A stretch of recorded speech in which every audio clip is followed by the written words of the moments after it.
This is the very latest mid-engined V8 Ferrari, the 458 Italia. Pretty, isn't it? And that's not something you can say about many of their efforts from the last few years. The 430 had a front end like a leering idiot. The 348 looked like it had crashed into a Venetian blind showroom.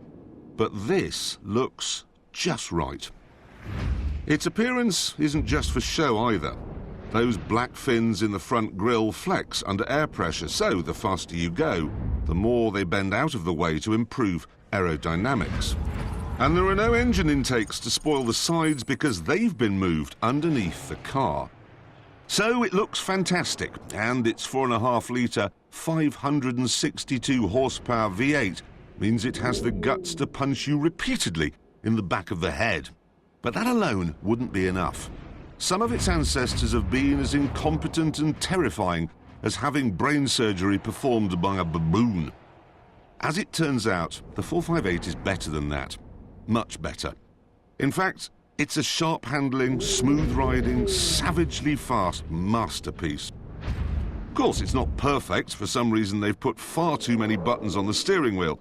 The dashboard screens are so complicated they can only be worked by Bill Gates, and personally, I'd still rather have the brutal Mercedes SLS. But I can't deny that the 458 is a great car and a proper Ferrari.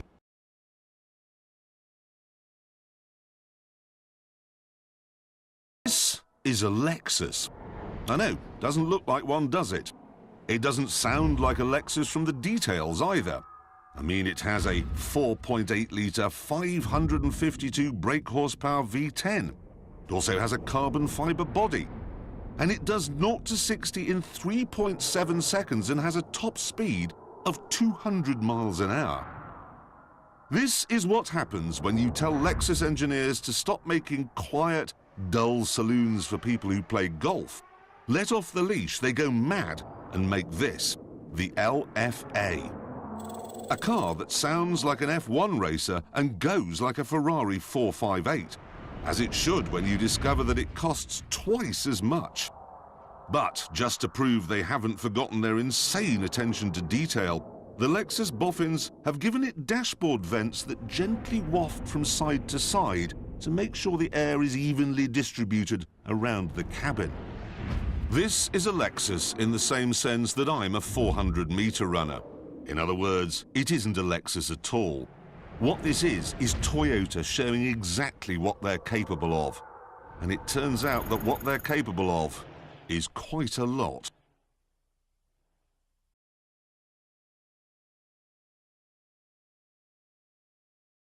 This is not just the greatest car Mercedes makes.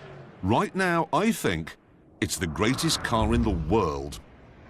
It's more powerful than a Ferrari 458, it's a little bit louder than a Lamborghini, and it's way more fun than the 911 RS GT Turbo 3S or whatever this week's Ultimate Beetle is called. This is the thinking men's supercar, the Mercedes SLS.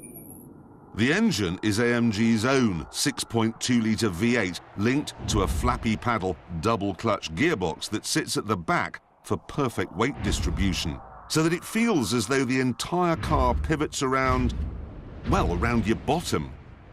It does a lot of pivoting, if truth be told, because while it can do huge distances in great comfort, what it is at heart is a shouty, snarly, tail-happy, gull-winged lunatic.